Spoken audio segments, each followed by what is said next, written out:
Thanks so much, Mr. Chairman. Thank you for holding today's very important hearing. Nuclear power is our nation's largest source of carbon-free electricity. It's also the most reliable, operating over 90% of the time.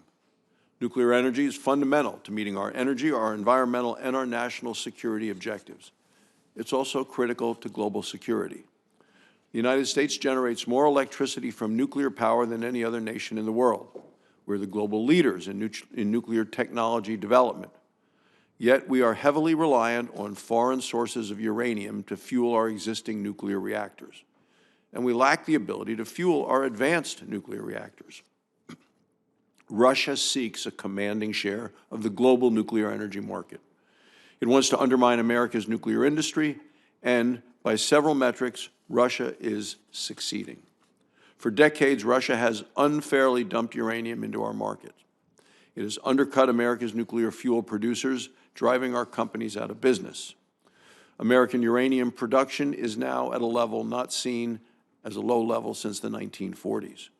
That's why I'm introducing today legislation along with Chairman Manchin and Senators Risch, Heinrich, Lummis, Coons, and Marshall to ban Russian uranium imports. Russia also controls half of the world's enrichment capacity. We're on the brink of finding ourselves completely reliant on foreign nations to fuel our nuclear power plants. This is completely unacceptable. We must reestablish the United States as the global leader in nuclear energy. America's advanced reactor developers are ready to accept the challenge. They're making strides in the United States and around the world to deploy their innovative reactors. This includes TerraPower, which will build its first natrium reactor in my home state of Wyoming. Advanced reactor developers do not want to depend on Russia for their fuel supply. They want to purchase American nuclear fuel.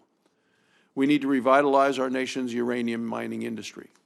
U.S. uranium is critical to America's energy security. It is required for our national security. We need to restart our nation's lone conversion facility.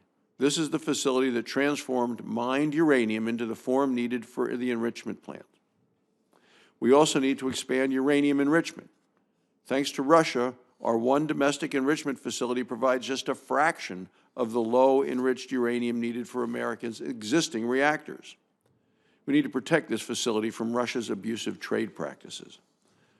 We also need a commercial capability to enrich uranium to the levels needed for advanced reactors. Currently, there are only two sources of high-assay, low-enrichment uranium: Russia and the Department of Energy. This has to change.